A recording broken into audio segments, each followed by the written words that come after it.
Damos gloria a Dios por el privilegio que nos da de poder estar aquí en esta hermosa tarde con el objetivo, amado, de seguir escudriñando un libro tan importante como es el libro de Apocalipsis.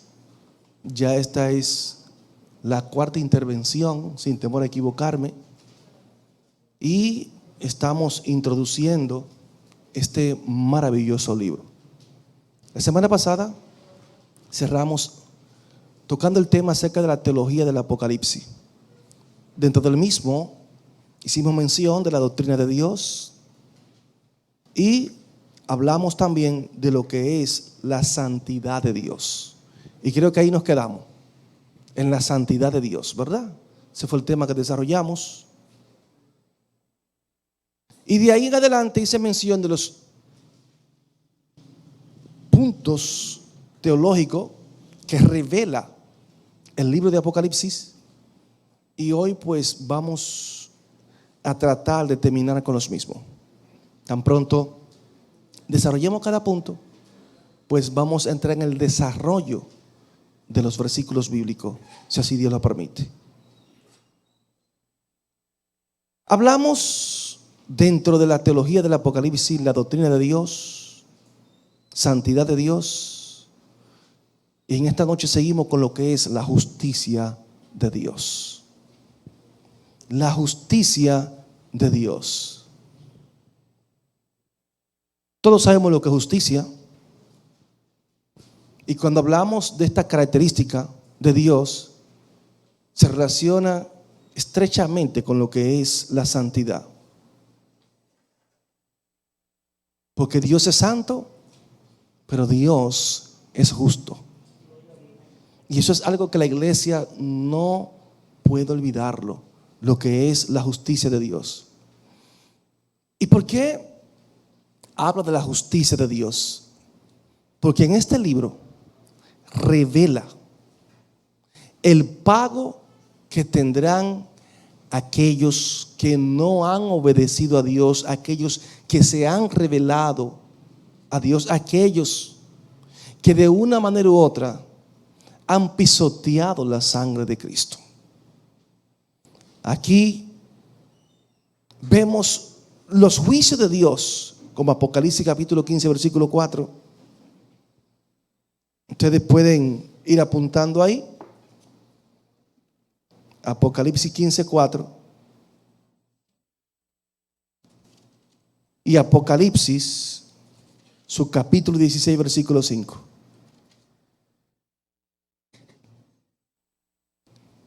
En estos versos vemos cómo las naciones tienen que ir a adorar a Dios. En estos versos las personas tienen que entender que los juicios de Dios se han manifestado. En verso 5 del capítulo 16 de Apocalipsis también,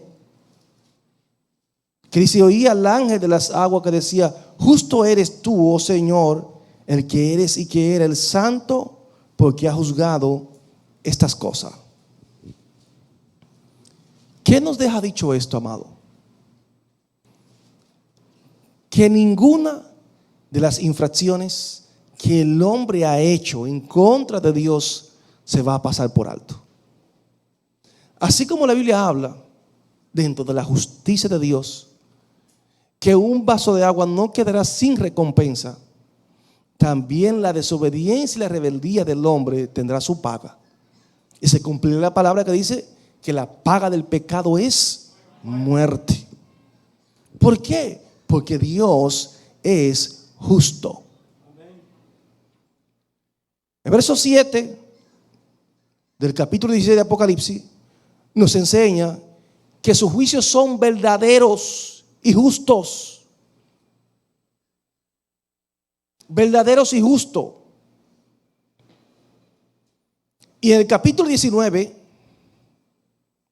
verso 11 también, allí habla y hace mención de que Él es fiel y verdadero, pero también habla de aquel que con justicia juzga y pelea. Juzga y pelea. Verso 15 y 3 habla del Dios Todopoderoso, justos y verdadero. Nosotros conocemos al Señor como el Dios de paz, el Dios de amor, el Dios de misericordia, el Dios de bondad, el Dios de gracia. Eso es lo que nosotros conocemos en el Evangelio. Pero el libro de Apocalipsis revela esa otra parte de Dios que nosotros muchas veces no queremos hacer mención, porque nos pueden tildar de fanático, nos pueden tildar de legalista. Y quiero decirle que en la doctrina de Dios hay un marco de legalidad. O sea, hay leyes, hay mandamientos que nosotros debemos de cumplir. De lo contrario, si no lo hacemos, vamos a tener una paga. Esa es la justicia de Dios. Entonces vemos aquí cómo Dios se manifiesta y que nadie puede ejercer control sobre él.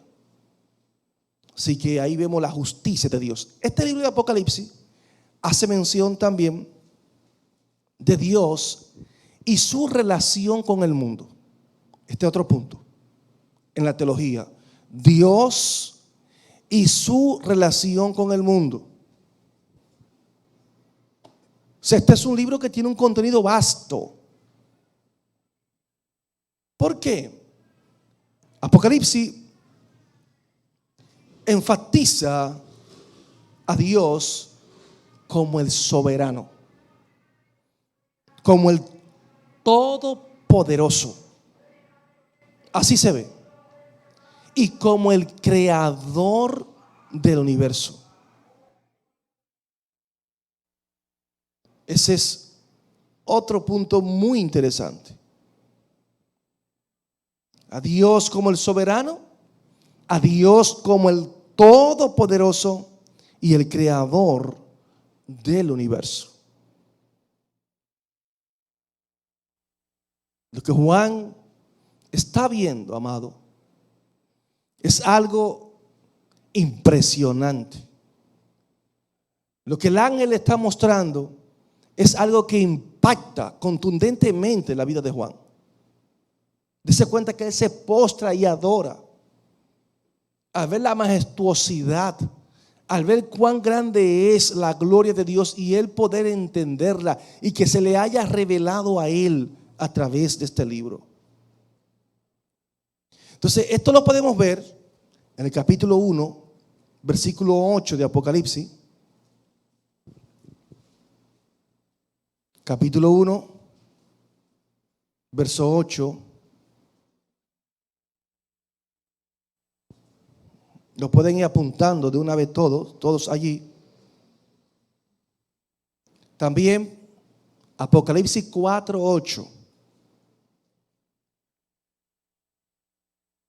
1, 8. 4, 8. Apocalipsis 11, 17.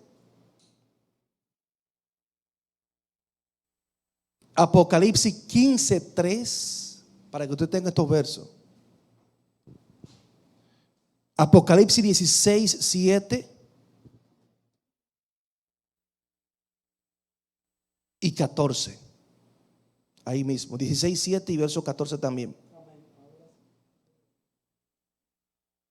Apocalipsis 19, 6. Y el verso 15 también.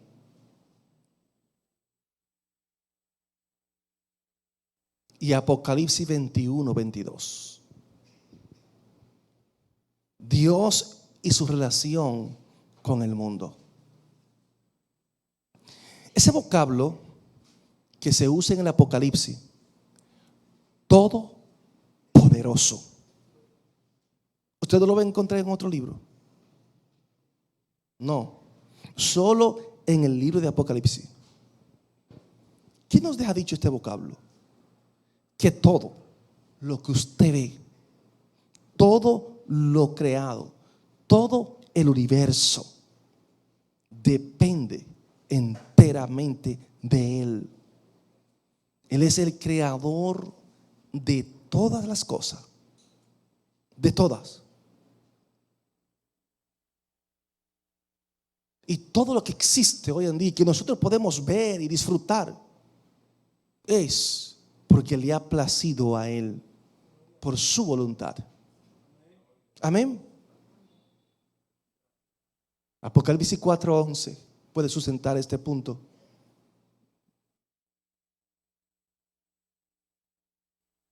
Por ejemplo, hay un concepto que se enseña en las universidades. Muchos científicos lo defienden. Y es el concepto de la evolución. La evolución. Pero este Apocalipsis también refuta ese concepto evolucionista. Si nosotros nos vamos a Apocalipsis 5:13, este verso 5:13, Apocalipsis 5:13, ese concepto evolucionista automáticamente es confrontado. Dice: y a todo lo creado que está en el cielo y sobre la tierra y debajo de la tierra y en el mar, y a todas las cosas que en ellos hay, oí decir: al que está sentado en el trono y al Cordero sea alabanza, la honra, la gloria y el poder por los siglos de los siglos. ¿Qué está hablando aquí?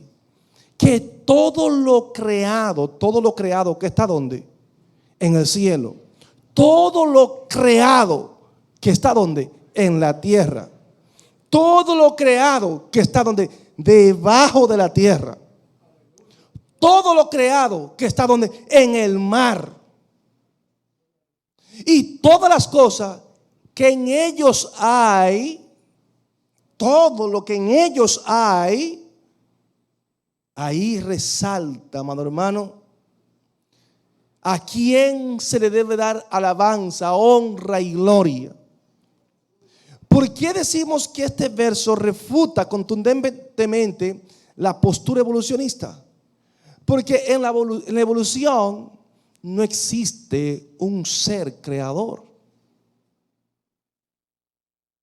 sino que todo ha surgido a sí mismo por evolución de un Big Bang, y que el hombre evolucionó del mono y así sucesivamente.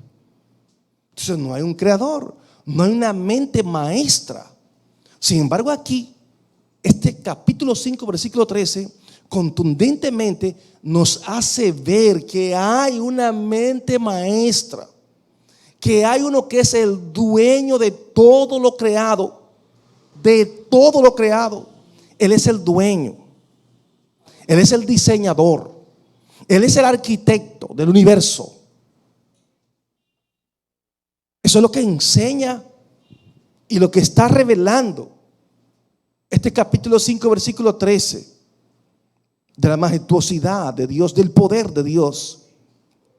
Ahora bien, ¿por qué Dios hizo relación con el mundo? Porque en este mundo, amados, hay personas que están en un estado de rebeldía totalmente contra Dios, pero esas personas serán sometidos a la autoridad del Todopoderoso. Sí, el capítulo 11, versículo 15, dice, y lo puede apuntar el versículo: el séptimo ángel tocó la trompeta y hubo grandes voces en el cielo que decían: los reinos del mundo han venido a ser de nuestro Señor y de su Cristo, y Él reinará por los siglos de los siglos. ¡Wow! Alabado sea Dios. ¿Qué nos deja dicho la Biblia? Eso nos llena de esperanza a nosotros. Que ahora mismo no es el Señor quien está reinando. No se sorprenda cuando ustedes ven las cosas que están pasando en el mundo. Usted no culpe a Dios porque no es Dios quien está reinando. Recuerden que el mundo entero está bajo el poder del maligno. Y esos gobernantes, Satanás lo puede manipular con mucha facilidad. Por eso es que ustedes ven esa guerra de intereses que hay. Por eso es que ustedes ven que no hay misericordia. Por eso es que ustedes ven países que viven, se sustentan con la guerra, matando a personas inocentes. Porque no es el Señor quien está gobernando. Por eso más adelante vamos a ver el reinado de paz, el milenio. Cuando se establezca el milenio, entonces ahí sí nosotros vamos a ver lo que es el reino de Dios en la tierra, lo que es el Señor gobernando en la tierra. Oiga, 1000 años de paz. Mientras tanto, eso está detenido. El séptimo ángel tocó la trompeta y hubo grandes voces en el cielo que decían: los reinos del mundo han venido a ser de nuestro Señor y de su Cristo, y Él reinará por los siglos de los siglos. O sea, que Dios va a tomar posesión de los reinos del mundo, pero todavía no lo ha hecho. Por eso que ustedes ven que los hombres se creen grandes y que pueden decir y que se pueden burlar y se pueden creer que son Dios. Y a mí lo que me gusta es cuán grande es la paciencia de Dios. Porque yo dejo que tú te burles de mí, que tú me escupas, que tú digas lo que quieras, y yo consciente que tú dependes de mí, que yo tengo el control, y dejarte tranquilo y soltarte la soga. Si no te preocupes, que yo tengo una fecha que te voy a dar la soga y le voy a dar a entender no a un gobierno, no al mundo entero, a todos los reinos, a todas esas grandes potencias que hay nucleares, que se creen todopoderosas, como un Estados Unidos, Rusia, China, Irán. ¿Me entienden? Que se creen que tienen el poder en la mano porque tienen el poder militar de los más grandes que hay del mundo. Y eso será como nada. Como nada. Óigame, es como nada que será. Algo muy importante es otro punto dentro de lo que es la teología del Apocalipsis. Y lo pueden apuntar. Es la cristología. En el Apocalipsis podemos ver lo que es la cristología en el Apocalipsis.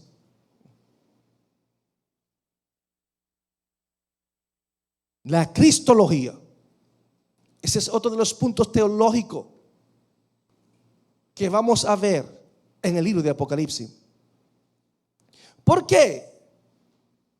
El libro de Apocalipsis no es la revelación de Juan. No. Es la revelación de Jesucristo. La revelación de Jesucristo. Y se le están transmitiendo a Juan. Y lo vamos a ver. Lo vamos a ver.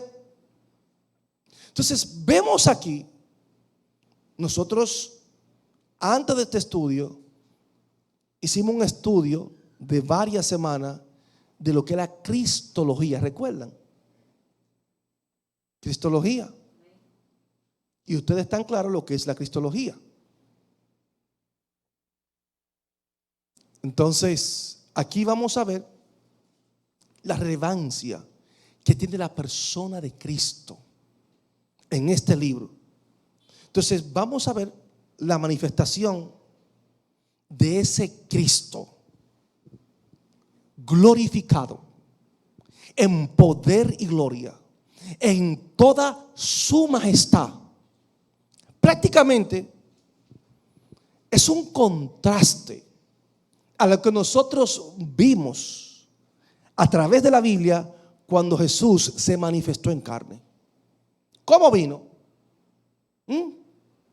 Humilde,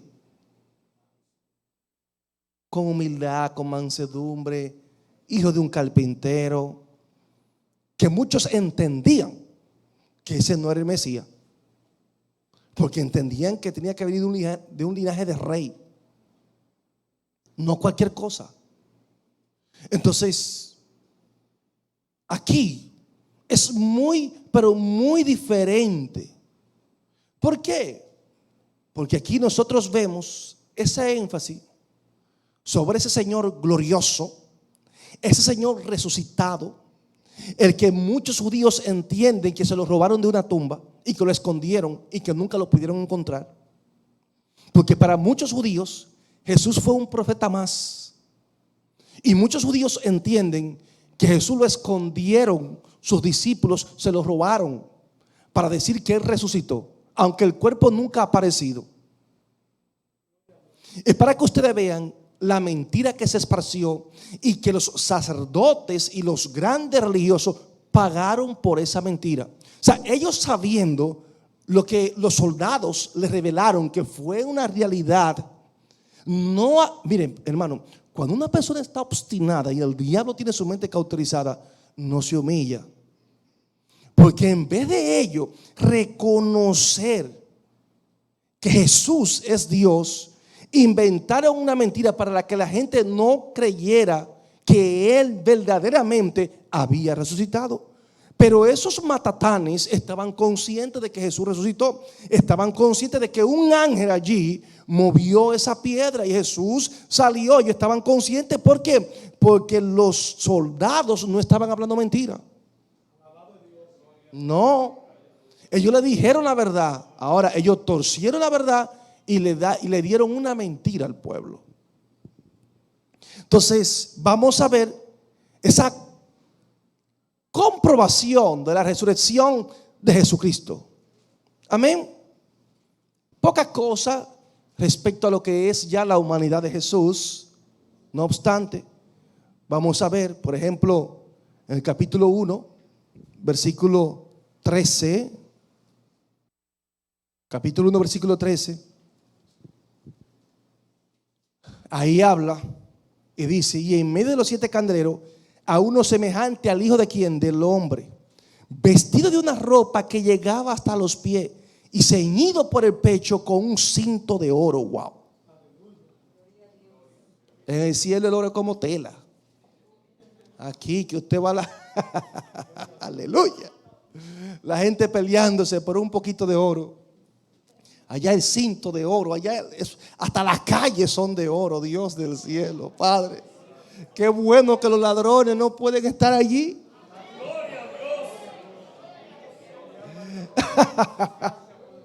Usted ve que usted se goza cuando vamos a un campamento, usted va a un hotel de vacaciones y usted ve toda esa majestuosidad en esto y usted disfruta, amado. Allá en los cielos que se va a disfrutar de un ambiente de gloria, de un ambiente de santidad, amado, vale la pena servir a Dios, vale la pena ser cristiano. A Él sea toda la gloria. Qué lindo es el Señor. Entonces vemos aquí Apocalipsis 1:13 comparado con Daniel 7:13. Con Daniel 7:13 vemos cómo también Apocalipsis 1:7 habla de la muerte. He aquí que viene con las nubes y todo ojo le verá, y los que le traspasaron, hablando de su muerte, y todos los linajes de la tierra harán lamentación por él. Ay, papá. ¿Qué nos dice ese verso? Que los judíos, aquellos que le traspasaron, no específicamente los soldados, está hablando de esa nación, que todavía muchos de ellos lo niegan, ni saben de Jesús. Muchos de ellos lo van a ver con poder y gloria. La raíz de David, como dice la Biblia, la raíz de David Ahí 1:7. También pone el verso 18 de ese mismo capítulo 1, donde él habla de su muerte, que estuvo vivo. Y el que vivo y estuve muerto, mas he aquí que vivo por los siglos de los siglos, amén. Yo tengo las llaves de la muerte y del Hades. No estamos desarrollando los versos, estamos haciendo mención de ellos, porque aquí hay mucha tela que cortar. Ay, Jehová, ese Hades. Ahí vamos a durar nosotros un par de días hablando del Hades. Pero es interesante, vale la pena, vale la pena. Entonces, en el capítulo 5, versículos 5 y 6, él se presenta como el Cordero inmolado. Estas son claras referencias de lo que es la humanidad de él, de lo poco que se habla en el Apocalipsis. El Cordero inmolado. Así se presenta Apocalipsis 5, versos 5 y 6. Entonces vemos aquí que el peso de la enseñanza de este libro de Apocalipsis recae sobre un tema muy importante, y es la deidad de Cristo. Estuvimos hablando de eso. La deidad de aquellos que no reconocen la deidad de Jesús. Entonces, cuando hablamos de esa deidad, ahí en estos versos vemos al Señor proclamando lo que es su deidad, iglesia del Señor. Y Él dice claramente: yo soy el alfa y la omega, principio y fin. Dice el Señor, el que es y que era y que ha de venir, el Todopoderoso. Ay, Jehová.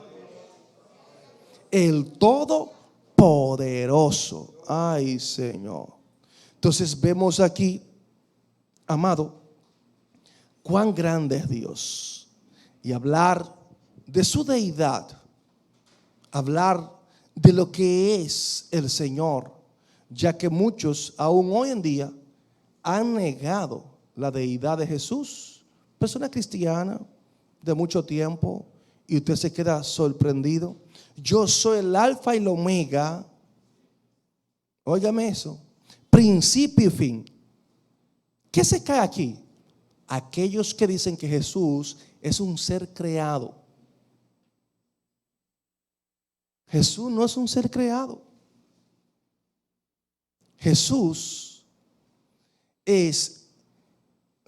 está hecho de la misma sustancia de lo que es Dios. Por eso la palabra en el Génesis, Elohim, es una palabra. Cuando Dios dice en la creación, hagamos, la palabra Elohim es una palabra en plural. Y cuando se está haciendo la creación, dice hagamos, no dice voy a hacer. O sea, vemos que no es uno solo quien está participando en la creación. No es uno solo. Entonces existe lo que es Dios Padre, Dios Hijo, Dios Espíritu Santo. Y por más que usted quiera separar esa deidad, dice no, Dios es uno. Sí, Dios es uno. Dios es uno, 100%. Dios es uno. Pero Dios es Padre, Dios es Hijo, Dios es Espíritu Santo, y esto no se puede separar. Entonces ahí una vez más vemos la declaración de su deidad. Yo soy el alfa, yo soy la omega, principio y fin. ¿Qué hay en el principio? El principio soy yo, el fin soy yo. El que es, el que era, el que ha de venir, el Todopoderoso. En el 2:18 se presenta como el Hijo de Dios. Amén. Entonces, ¿qué es lo que quiere decir esto? Que Él participa de la misma sustancia del Padre. No es un ión, no es un ión. Es que Él es lo que es. Y glorificamos a Dios porque podemos entender estas verdades. Amén. En Apocalipsis 3:7 se presenta a Él como el santo, como el verdadero. Y dice que Él tiene la llave de David.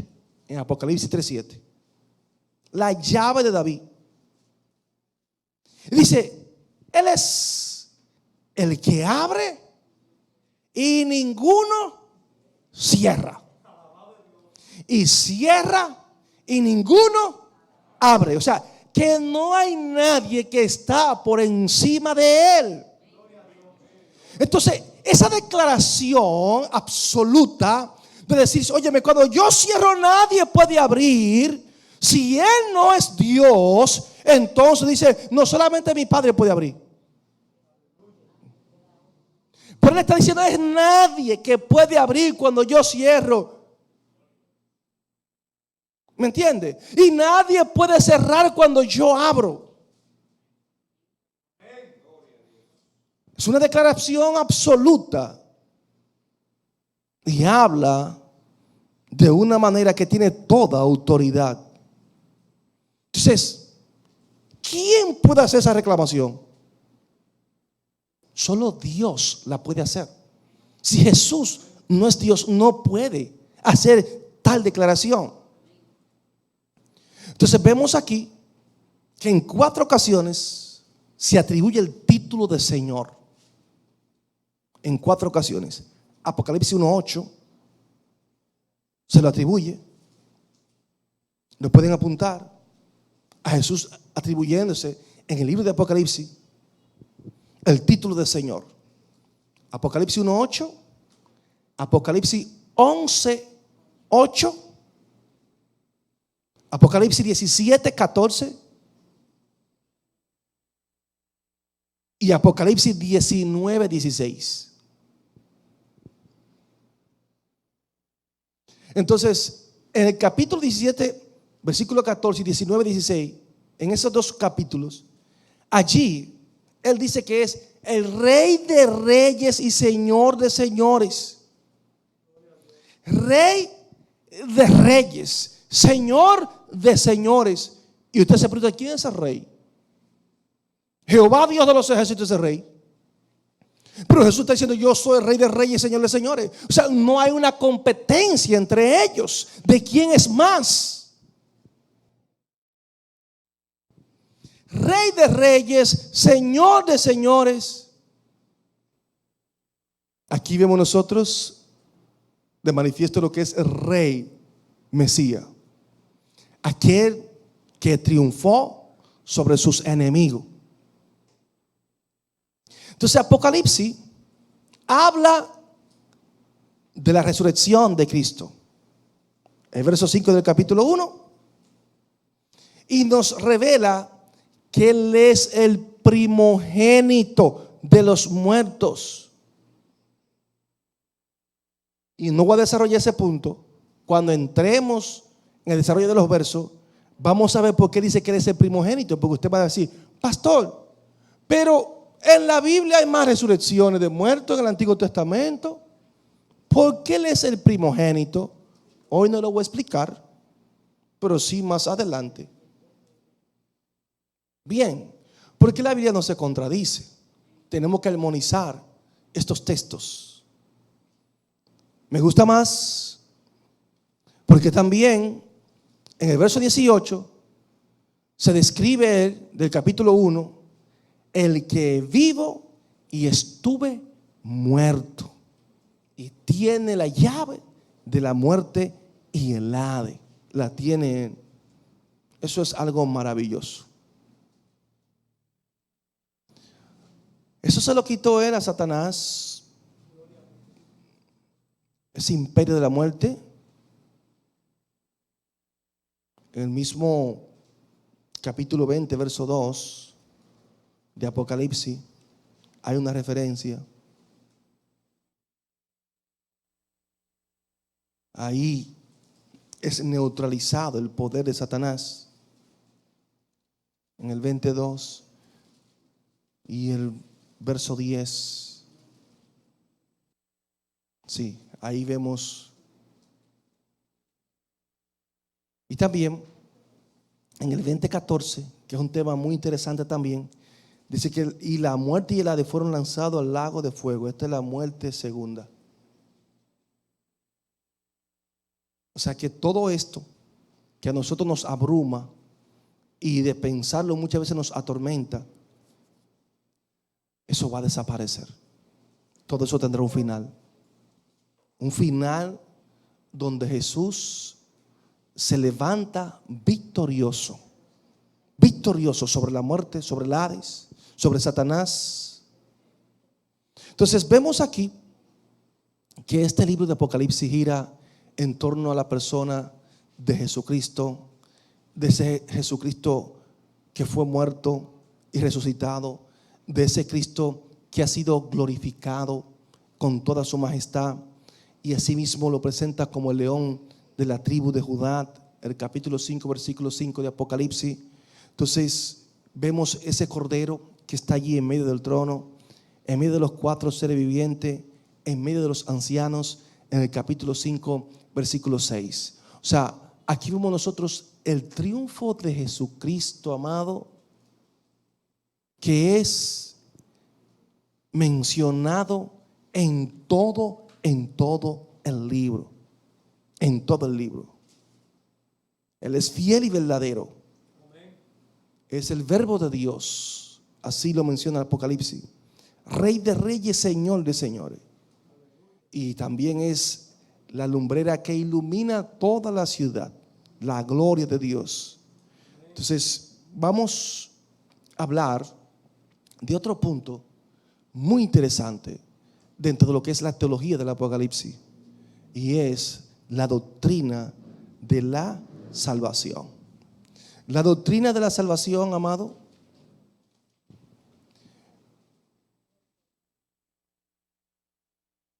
Apocalipsis capítulo 1, versículo 5, podemos ver allí, dice: y de Jesucristo el testigo fiel, el primogénito de los muertos y el soberano de los reyes de la tierra, al que nos amó y nos lavó de nuestros pecados con su sangre. ¿De qué manera somos salvos? Los pecados tienen que ser limpios. El hombre no tiene tecnología para limpiar sus pecados, para purgarlo. No hay forma de que podamos autorredimirnos. Si usted y yo hoy en día, con nuestras imperfecciones y debilidades, estamos limpios, es porque la sangre de Cristo derramada en la cruz nos limpió. Amén. Entonces Él nos lavó de todos nuestros pecados con su sangre. Por eso el Apocalipsis hace mención de Jesús como el Cordero 29 veces. Como el Cordero. Amén. El verso 6 del capítulo 5 habla de ese Cordero que estaba en pie. Cordero inmolado. El Cordero inmolado, amado. Y de verdad que vemos cuán grande es la misericordia de Dios. Cuán grande es. Es el sacrificio perfecto. El sacrificio perfecto es el Señor. Sigue revelando aquí en esta lo que es la salvación para nosotros los creyentes. En Apocalipsis 22, 17, apúntelo, porque es un verso muy glorioso. Dice: y el Espíritu y la esposa dicen: ven. Y el que oye diga: ven. Y el que tiene sed, venga. Y el que quiera, tome del agua de la vida gratuitamente. Ese es el plan de salvación. Ese es el plan de salvación. El Espíritu y la esposa dicen: ven. Está haciendo un llamado. El que oye diga: ven. Y el que tiene sed, venga. Y el que quiera, no obliga, el Señor no obliga a nadie. Es el que quiera, tome del agua de la vida gratuitamente. O sea, Dios nos pone el plan ahí. Dice, toma del agua, el que quiera tomarla. Te lo deja ver, te lo deja contemplar. Pero si tú quieres, Dios no obliga a nadie. Es si usted quiere tomarla. O sea que aún vemos aquí al hombre tomando una decisión. Y este es un punto muy interesante. Un punto muy interesante porque muchas veces hay una teología de la gracia irresistible. Una teología que te enseña que Dios es quien te elige, que usted, cuando ya Dios lo eligió, no se puede resistir, y que usted no decide, que Dios quien decide por usted. Yo entiendo que Dios nos llama, yo entiendo que Dios nos da la oportunidad para que usted se salve. Dios te pone a escuchar porque puso nuestras facultades de oír, sentido de oír, de escuchar, de ver. Pero al final de la jornada, como yo le decía en una ocasión, hablaba con mi esposa, Dios prepara la nave de salvación que es Jesucristo, pero si tú no te montas, no es Dios quien te va a montar. Él te enseña cómo funciona, Él te dice a dónde tú te vas, Él te dice, no, esa es la solución. Pero usted, si usted quiere montarse, porque no va a obligar a nadie. Cuando Noé prepararon un arca, todo el mundo podía entrar al arca. Y se le hizo un llamado. Noé, pregonero de justicia, pero no todo el mundo quiso entrar. Solamente 8 se salvaron. Porque la maldad se ha proliferado. Y aquí vemos al Señor haciendo un llamado. El que quiera, tome del agua de la vida gratuitamente. Vemos nosotros que la salvación es un regalo de Dios. No hay que pagar nada.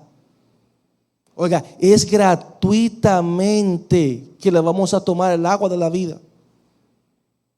O sea que no hay méritos para el hombre con relación a la salvación. Yo estoy enfermo y el Señor hace la cura. Usted es el médico. El COVID está matando a todo el mundo. A todo el mundo está matando el COVID. Entienda esta ilustración. Y la gente se está muriendo. Y mueren millones. Lenin es un médico científico con un conocimiento de la biología admirable.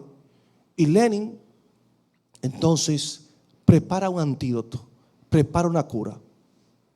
Dice, todo el que quiera librarse de la muerte, aquí tiene el antídoto. ¿Te prepara el antídoto? Yo lo cojo, lo dejo. Si me quiero morir, no me lo tomo. Si quiero vivir, me lo tomo. Pero ya Él me presentó el antídoto. Ya me hizo crear conciencia. Yo he visto otros que ya se salvaron cuando tomaron el antídoto. Se salvaron, todos. Entonces, está de mí si yo quiero tomar el antídoto. Si yo me tomo el antídoto, ¿de quiénes son los méritos? ¿Mío porque me lo tomé o de Él que se fajó, que proveyó el antídoto? ¿Entendió? Por eso es que el hombre, para lo que es salvación, no tiene que ver nada. Porque nosotros lo que hicimos fue enfermarnos, adquirir el virus. Pero papá Dios, a través de Jesús, es que presenta el antídoto. ¿El hombre lo coge o el hombre lo deja? ¿Me entendió? Pero no puede alegar ignorancia. No puede alegar ignorancia de que no supo que ese era el antídoto. Porque la gente que se pierde sabe cuál es el camino de salvación, pero no lo quieren escoger. O sea, Dios no es culpable por el que se perdió. El que se perdió fue porque se quiso perder. Porque la misericordia de Dios es para todo. El plan de Dios es que todos procedan al arrepentimiento. Ese es el plan de Dios. Pero no todos se quieren arrepentir. Entonces vemos aquí al Señor presentando lo que es la salvación de manera gratuita. O sea que no hay mérito humano, no es un asunto de religión, de liturgia, no es un asunto de que yo hago procesión. No, para obtener el favor de Dios es su gracia. Es ese amor de Dios de manera incondicional. Solamente por los méritos de Jesucristo el hombre es salvo. Solamente por sus méritos. Apocalipsis revela una doctrina muy importante de lo que es la teología del mismo. Y es la doctrina del hombre y del pecado. La doctrina del hombre y del pecado.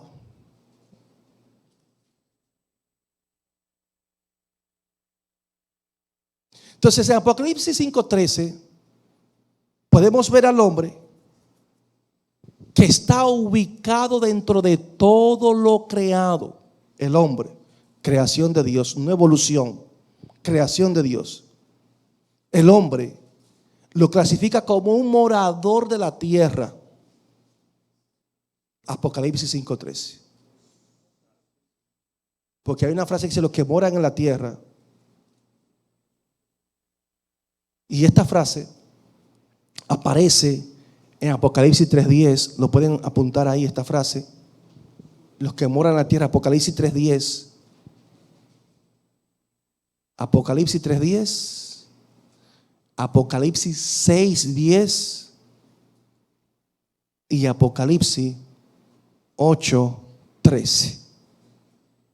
Esos que moran en la tierra. 13. Sí, 6:10 también.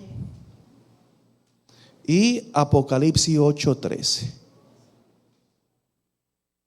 El 6:10 dice: y clamaban a gran voz diciendo: ¿hasta cuándo, Señor santo y verdadero, no juzgas y vengas nuestra sangre en los que moran en la tierra?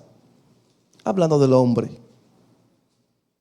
Entonces, vemos aquí cuando hace esa mención, está hablando de un ser que mental, material y emocionalmente está arraigado en la tierra. Eso somos nosotros, la creación de Él. Pero, ¿qué vemos nosotros en el hombre?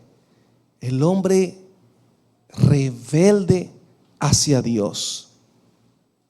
A pesar del hombre verse afectado por los juicios de Dios, vemos al hombre tratando de pelear con Dios y no se arrepiente. No. Apocalipsis 9:18. Apocalipsis 9:18 al 21. ¿Pues usted cree que nosotros somos buenos, mi gente? Oiga cómo dice: por estas 3 plagas fue muerta la tercera parte de los hombres, por el fuego, el humo y el azufre que salían de su boca. Pues el poder de los caballos estaba en su boca y en sus colas, porque sus colas, semejantes a serpientes, tenían cabezas y con ellas dañaban. Y los otros hombres que no fueron muertos con estas plagas, ni aun así se arrepintieron de las obras de sus manos, ni dejaron de adorar a los demonios y a las imágenes de oro, de plata, de bronce, de piedra y de madera, los cuales no pueden ver, ni oír, ni andar, y no se arrepintieron de sus homicidios, ni de sus hechicerías, ni de su fornicación, ni de sus hurtos. ¿Usted cree que somos buenos? O sea, estamos viendo un juicio ejecutado por el soberano y aún así el hombre no se arrepiente. En el capítulo 16, versículo 9 también, apúntelo, vemos algo similar. Apocalipsis 16, 9. Oiga lo que dice, apúntelo.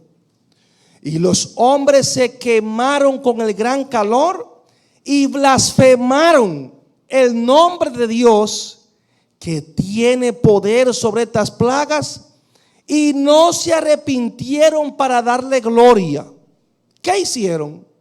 ¿Glorificar a Dios? No, blasfemar el nombre de Dios.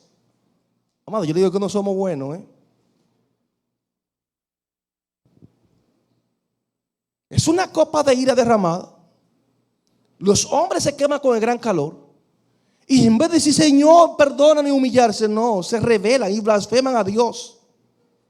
Con esta copia, gente culpando a Dios. Para que usted entienda.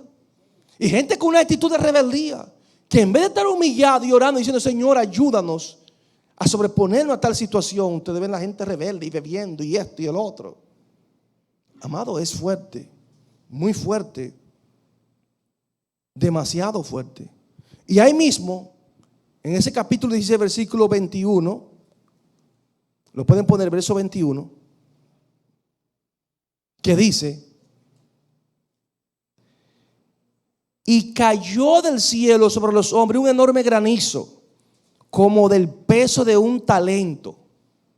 Y los hombres blasfemaron contra Dios por la plaga del granizo, porque su plaga fue sobremanera que grande. O sea, yo veo a Dios ejecutando el juicio y el hombre impotente, porque imagínense el Todopoderoso.